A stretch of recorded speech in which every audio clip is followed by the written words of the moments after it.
Welcome back to Inside the Bear Cave. We continue with our alumni speakers series with 2017 Growler and current San Diego Padres minor leaguer and Connor Hollis. First off, Connor, it is really glad to have you here on our program. Good to be here. Good to be here, Jaden. So, Connor, first off, originally from Arlington, Texas. We'll get more about some of your experiences in San Antonio this past year, but let's talk about your experience in KZoo in 2017, kind of an up and down year after your fourth season with the Houston Cougars. Talk about your experience with KZoo and kind of what that was like. Oh man, it was awesome. It started out kind of on a rocky road, I should say. So you can't really fly into KZoo directly from virtually anywhere except Chicago or Detroit, right? So I make it to Detroit. I've got a connecting flight, and apparently, like my bags are just not there or whatever. Like for whatever reason, I get a notification saying, "Hey, your bags are lost in transit," whatever it is, right? So I'm like, okay, that's kind of strange. And they just couldn't make it to Kalamazoo, right? So, anyways, I'm waiting for my bags. They finally get there in Detroit, but they couldn't get them to Kalamazoo. So I end up renting a car from Detroit and I drive. And I don't remember how long it is. And I arrive to the game in like the fifth or sixth inning, right? I don't have pants, I don't have gear, nothing. Like I'm literally just there, right? And I get a jersey that doesn't fit. I get pants that are three sizes too big. I pull a bat, from the back of the shed basically, and I walk out to the field, don't even have my glove, and it's like the seventh or eighth inning, and I'm like, dude, I mean, I don't know how I'm here. I made it somehow, and I'm walking into the dugout, right, and there's a game going on. And so of course I got a bat and like no batting gloves, nothing. And I'm just like kind of walking in. I'm like, hey, what's up, everybody? Like, my name's Connor. And like no one says a word to me. I'm just like, this is a warm welcome, I guess. And so I go up to CP Pachaki and I'm like, hey man, like I'm here, just the longest story in the world. I don't really know exactly what happened, but I'm here. I told you I was gonna be here at the beginning of the game, but I'm sorry, whatever. He goes, you rented a car? Like, oh my gosh, whatever. All right, well, you can go ahead, I guess. I'm just like, okay, like whatever. And I go up there and I swing at the first pitch and I like line out to the shortstop, right? And I walk back in the dugout and everyone's like, what's up, dude? Like, that was a pretty good swing, man. And now they're like all talking to me and everything. And so they're just like, sorry, we just thought you're, you know, too cool for school kind of guy walking in the seventh inning, whatever it is, late and everything. It was the craziest like welcome, walking up and no one talked to me. I was like, all right, whatever, screw you guys, right? And then they welcomed me after I like laced a ball to the shortstop. I'm like, oh, welcome, all right, you're cool now. So So that was my first day on the job. I mean, definitely an interesting way to start off your time in Yeah. Kalamazoo. A longer year for you, 48 games across that 2017 time span. How do you feel? At least they warmed up to you a little bit across the next couple weeks.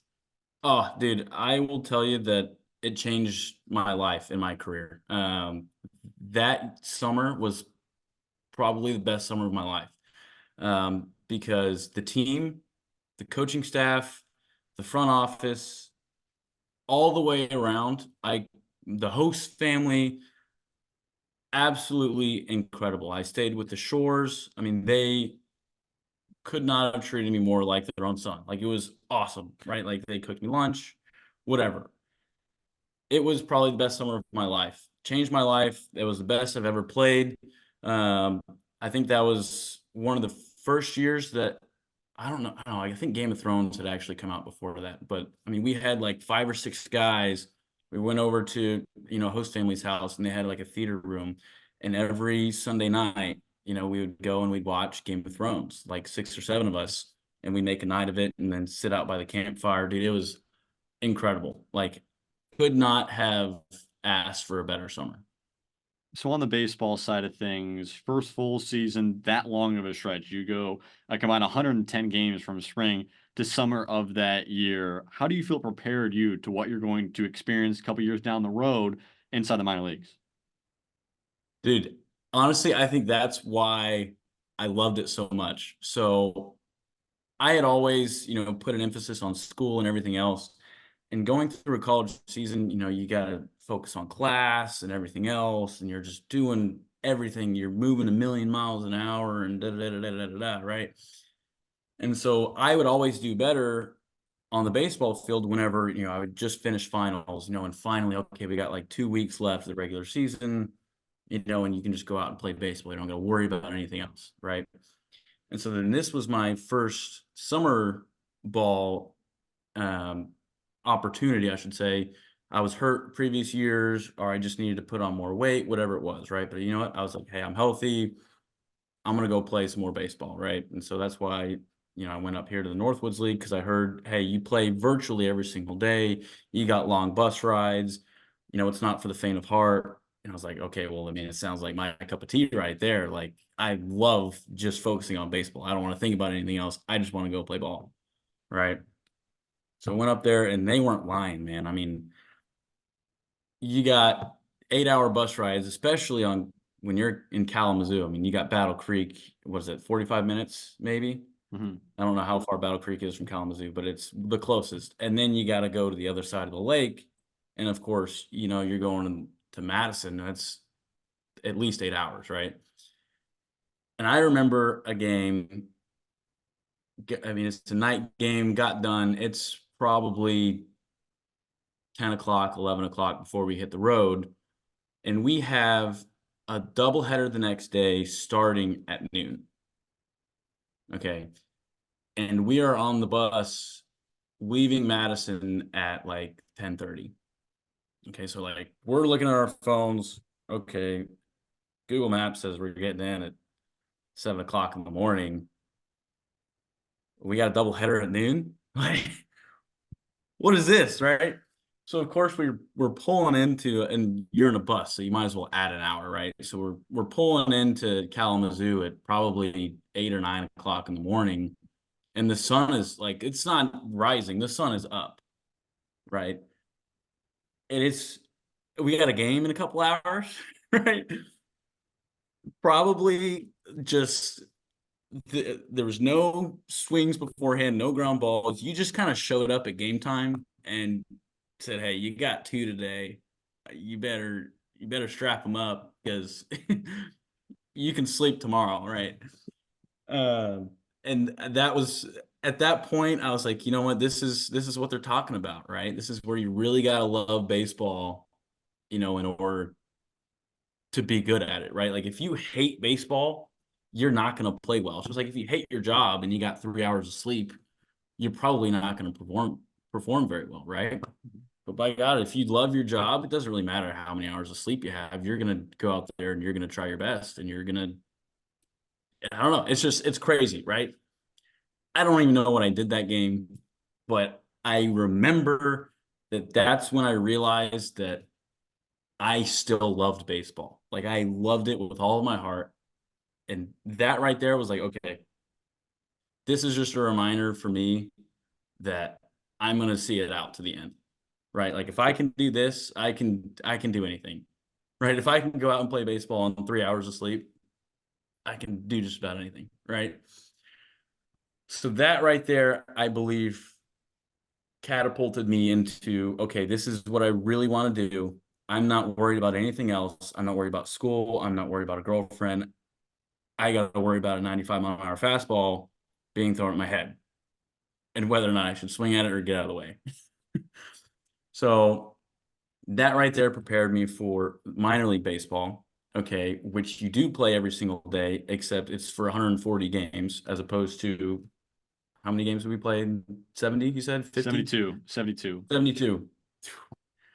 And that's just in the summer, and you got 60 games, in the collegiate season. So you put them together, that's 130, 140, right? So that right there, what you're saying is it does prepare you for minor league baseball with the bus rides and everything else, playing every single day, right?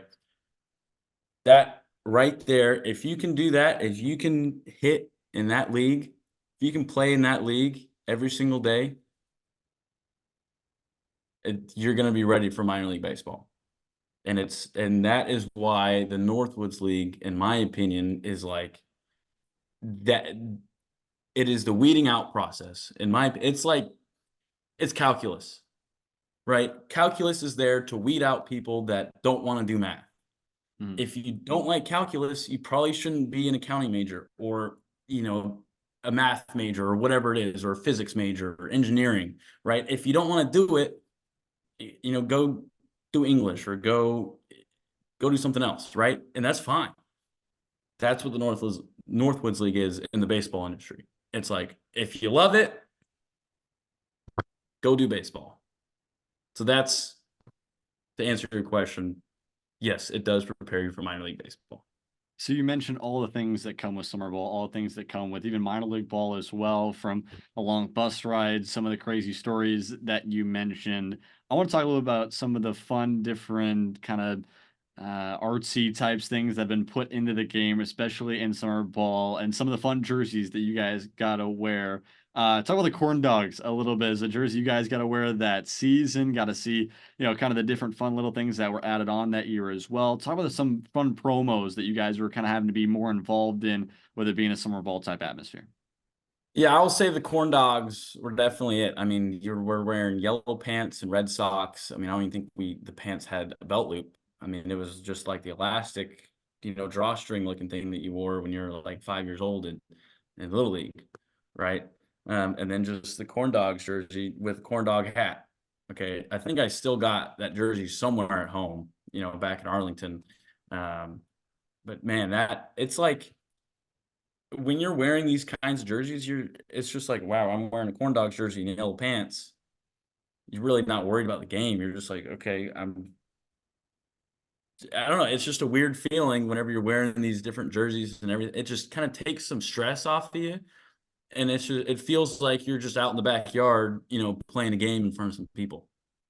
Right. But it's still like a serious game, right? Like, I don't know everyone's takes on the Savannah Bananas, but like, yeah, they have weird jerseys and they're called the Bananas and they do backflips and everything else. So it's a little bit different of a game. Even though we're wearing a corn dog jersey, right? It's still like you still got to get 3 outs. You still got 3 strikes, 4 balls is a walk. It's still kind of the same thing. The pitcher's not doing a backflip. So you still kind of got to lock it in a little bit. But it's like you're still just out there having fun and, getting dirty and diving for balls and everything else, right? And if it gets the crowd involved, if it gets more people to watch the game of baseball, then I'm all for it. We'll come back more to some of your experiences with KZU. I want to ask at some point your favorite or just most memorable moment for you as a Growler. I'll let you sit on that for a moment. Let's talk about the next year. You get your final season with Houston, and you go to the MLB draft, and you don't hear your name called in those first rounds. What were the emotions there, and what were the next steps for you? Dude, I mean that kind of struck home a little bit. I had a great season, with the Growlers, and everyone was like, "Dude, you're gonna get drafted." Like everyone was saying, I was gonna get drafted and everything else, But being a fifth-year senior was probably the reason why I didn't, just because I'm old. I was 23 years old. I really didn't have any leverage, right? Like it's just okay, if they've got room, they're gonna sign you, whatever, right? Um, but it went. So I'll go the night of, like, didn't hear my name called, checked Twitter, didn't see my name there. Um, yeah, I was like, dang, like kind of stung a little bit, right? And so then I, called my college coach, like, hey, like, any scouts? I called Sam Gilbertson. He was going to be my agent. He is my agent now. He's up there in Kalamazoo. Seeing, hey, like, did we not hear anything? Just kind of going through, this certain, tunnels, like, hey, what's the word on the street? Like, man, we haven't heard anything. Sorry. I had been in contact with some scouts, some Ranger scouts, or Phillies or whatever it was. Like just kind of hearing some words. Had a couple meetings with them, at University of Houston, but nothing happened. Right. So then about 2 weeks later, I'd already been going on job interviews at Amity Bank and certain other, financial industry, companies, trying to, figure out my life, right? I didn't really want to be a coach yet, just didn't want to quite do that. I was still working out, every single day. I was going up to the university and, hitting the weights, taking ground balls, taking batting practice. And for about 2 weeks, right, hadn't heard anything. And at about 9 a.m., I'm getting ready to, hit my workout. I'm in the locker room at University of Houston, and I get a phone call from random number, and it's Pat Murphy with the Tampa Bay Rays, and he said, "Hey, what kind of shape are you in? What have you been doing?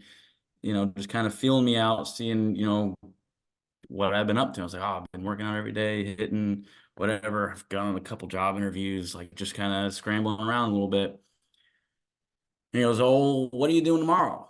It's like, probably the same thing, gonna hit the weights, probably take some grounders. He goes, "Well, can you be on a flight at 8 o'clock in the morning?" It's like, "Yeah." He goes, "Well, I'll give you a call back here in a second, but I'm pretty sure you're gonna be a Tampa Bay Ray. How's $1,000 sound?" I was like, "Dude, I'll sign for a hot dog." And just like that, like, I mean, I was just going to work out, 2 weeks after the draft, just starting to lose a little bit of hope. But I had always thought that, I was going to make it, right? And I got the call, and just like that, my life turned upside down again, and, got on a flight at 8 o'clock in the morning, the next day. That's how it happened, just like that quick. So you go into rookie ball in the Appy League right after that, and you absolutely tear it up. What was your mindset going into there to kind of prove yourself right off the bat? Yeah, Pat Murphy, he basically said, when he called back, he said, "Hey, chip in a chair. That's all you need. You need a chip in a chair. You're sitting down at a poker table, right? You got a poker chip. You're still in the game, right? Chip in a chair." He says, "Just go up there. You got your opportunity. Do what you can with it, right?" So I said, "Awesome. Dude, that's all I need. Like, that is my MO. I got you, right?" Well, I get there. I didn't play for probably a week and a half, 2 weeks. And I'm already showing up 2 weeks late. You really think about it, right? Like, the draft was 2 weeks ago. And then I get there. The manager says, "Hey, Hollis, I hate to say this, but, there's really not much room on the team here. You're here, but, we got some guys that need to get their work in. We'll see when I can fit you in here or there," right? He's, boondock kind of guy, just out in the Appalachian Mountains. He's just an old man that I love him to death. His name's Schaefer. Actually, one of the greatest coaches I've ever had, or managers, I should say, I've ever had in my life. But anyways, I go about a week and a half, 2 weeks.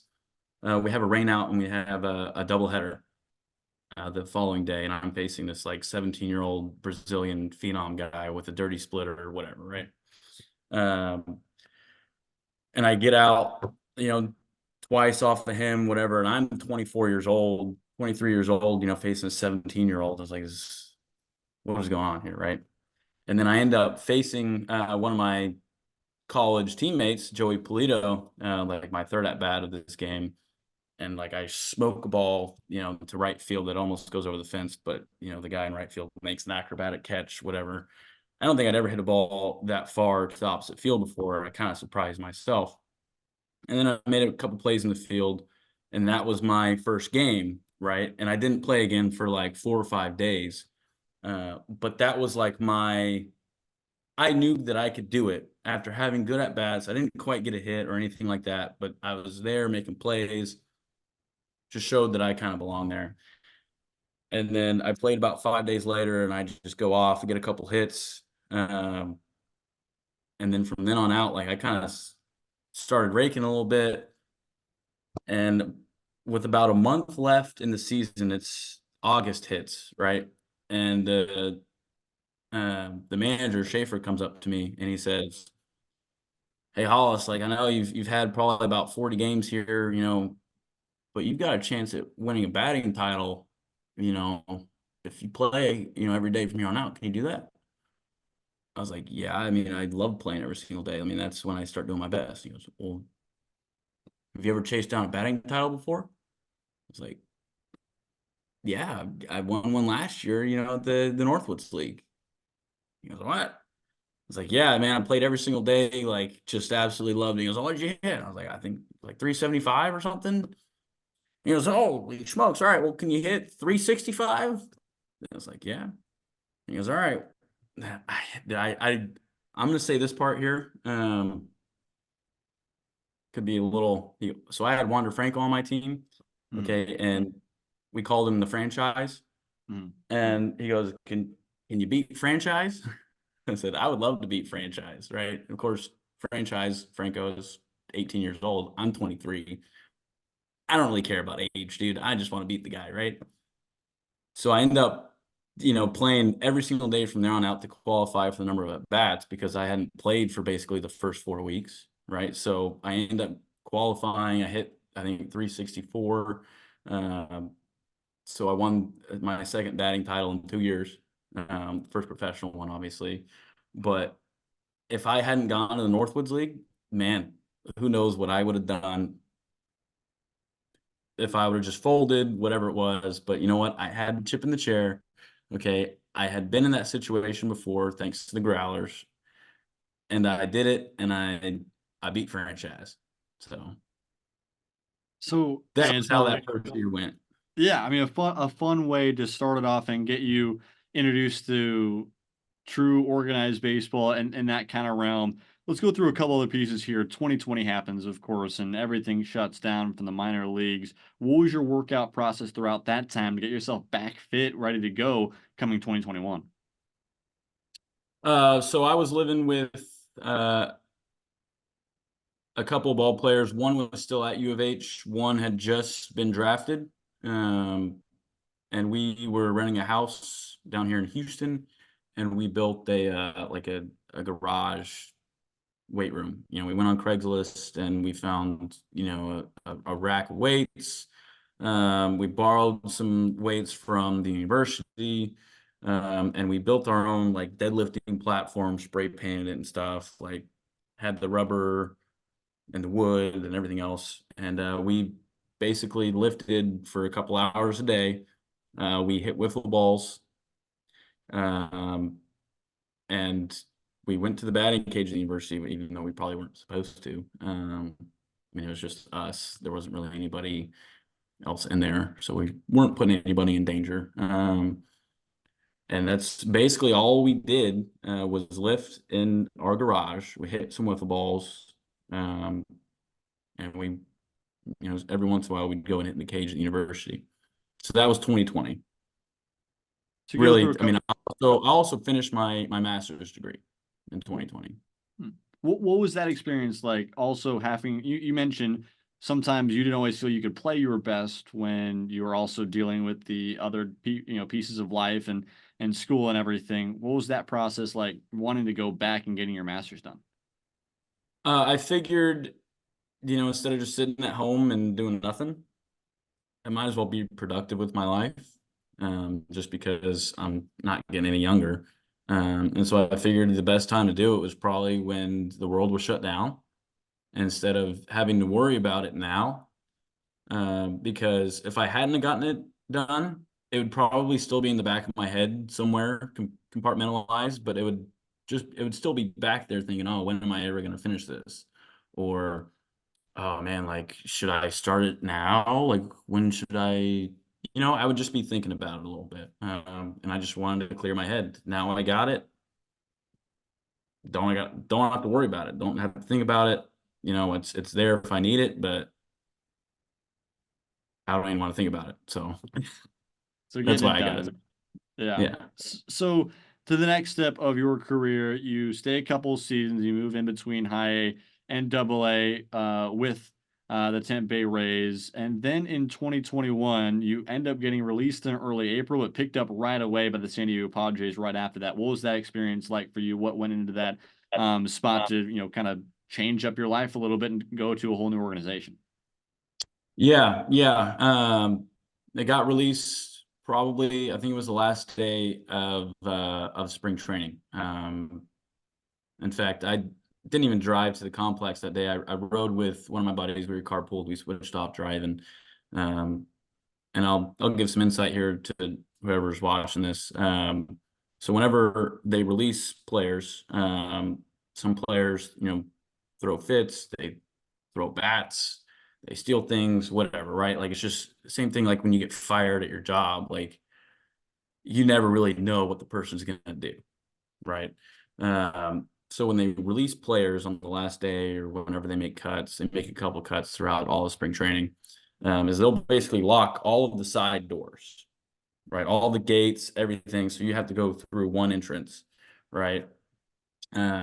And the clubhouse managers, the clubbies, basically the guys that do your laundry, give you your gear, basically take care of all of your needs off the field, right? Um, they're waiting at the entrance. Okay. So when I'm walking up with my buddy, okay, they're kind of sitting in the golf cart. I see all the side gates locked and everything else. Right. And I was like, oh, I guess they're making cuts today. Like, I hadn't even thought about me getting cut. Like, other guys were kind of nervous and I was talking them off a ledge and everything else, like trying to be the positive guy, right? Because I mean, I was a career 300 hitter in the minors before I got released. I still am. But anyways, walking up, I see all the gates locked and everything, and I make eye contact with the clubby, and I got my buddy next to me, Grant. I'm like, dude, there's no way.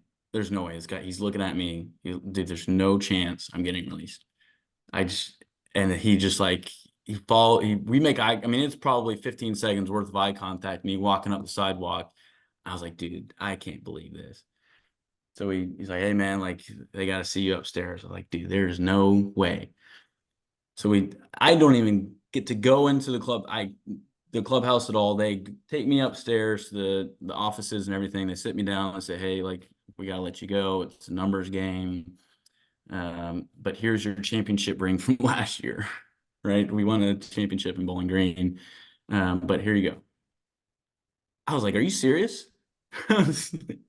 Numbers game. What are we talking about here, man? Like, I don't know. I won't go into the details there. But I was astounded. Right? He goes, "We got your stuff out here." Like, it's like, dude, all right, like, whatever. And so, I mean, all my entire locker's packed in a box. Okay, and it's just waiting for me outside the door that they're releasing me from. Right? They won't even let me go say goodbye to anybody. Nothing. Right? It's like, all right, well, I gotta get the keys from Grant. So I get the box and I, walk outside and I got like all my buddies out there, probably 15 guys, are like, dude, no way. Like, give me hugs and everything. I mean, I'm staying strong. Haven't cried yet. Whatever. I get the keys from Grant, put everything in the car, said my goodbyes, got in the car, started driving home. I was like, silent. Like, I didn't want to call anybody yet, nothing. Call my parents, call my agent. Kind of had some tears on the way home, whatever, but I still believed that like I was good enough to play. And then had some Rays coaches, reach out, and talk to me a little bit, ask me how I was doing. Had some guys come over after the day was done, talk to them, whatever, right? And then probably at about 6 o'clock that night, I get a text from Pete DeYoung, who is the scouting director for the Padres. He said, "Hey Connor, heard the news. We got a spot for you in AA. How does that work?" Right. I was like, just staring at my phone. It was just a text. I was like, I'll be there.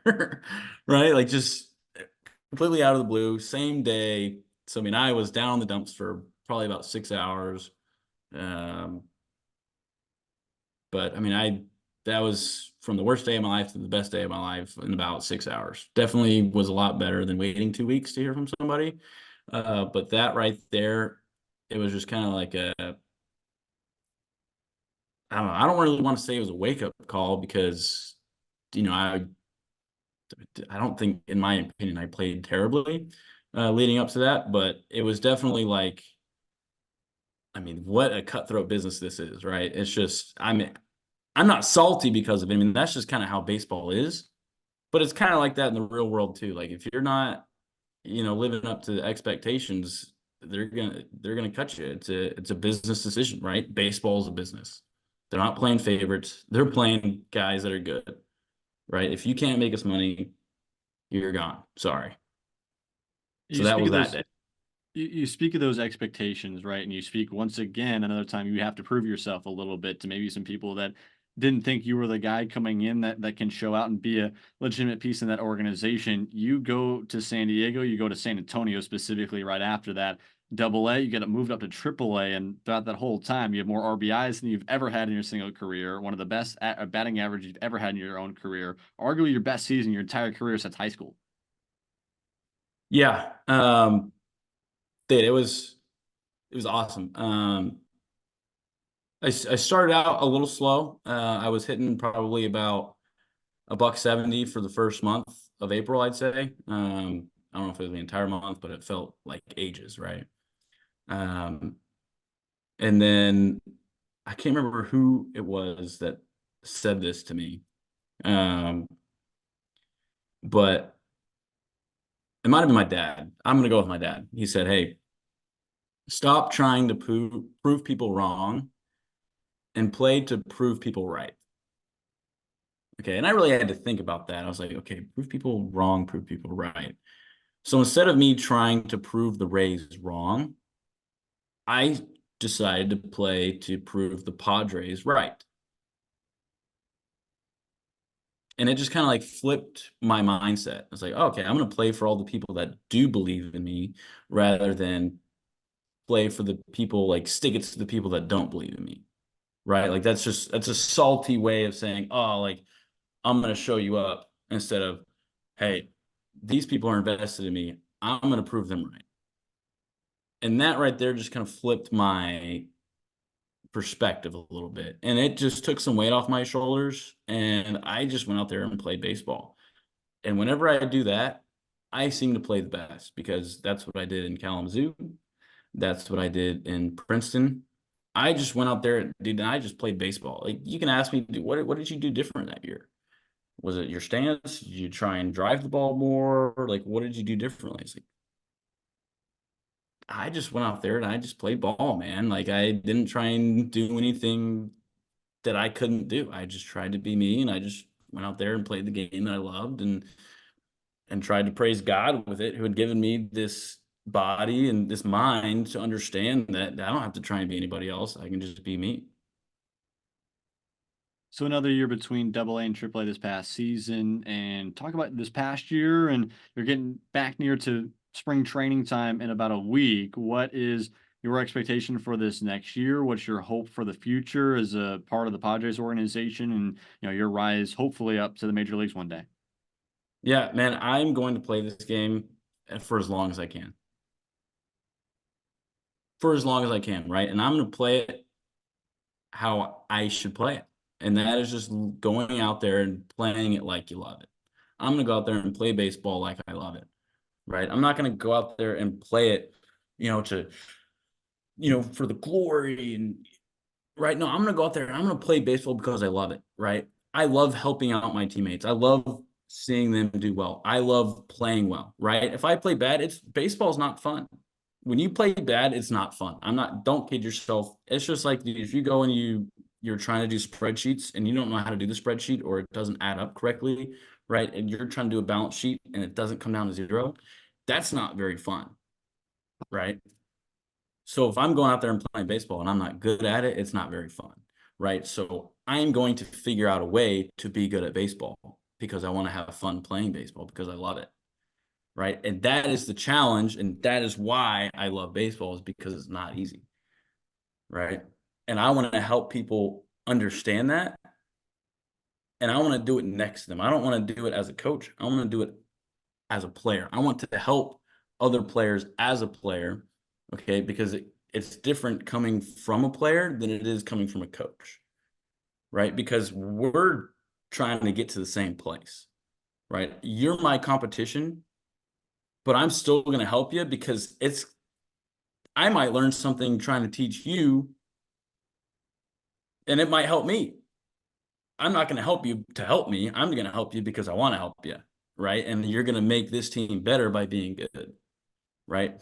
So if you can be good, we're going to be good, and I'm going to have more fun when we're playing good or playing well, right? So that is my expectations for this year is I want to have fun playing this game.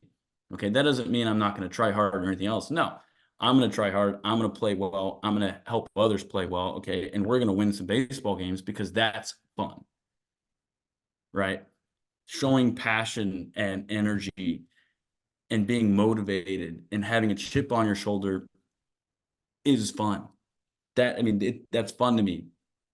Waking up, you know, sleeping through an 8-hour bus ride and having to play the next day and going through the grind and everything else, that's fun to me. I don't know why, but it is. It's just fun, right? So if that gets me to the big leagues, so be it. I'm not going to lose sleep over the fact that I don't make it to the big leagues. I'm going to lose sleep if I don't have fun playing baseball, because if I don't have fun playing baseball, then why do I play it? Right? I'm not playing baseball to make millions of dollars.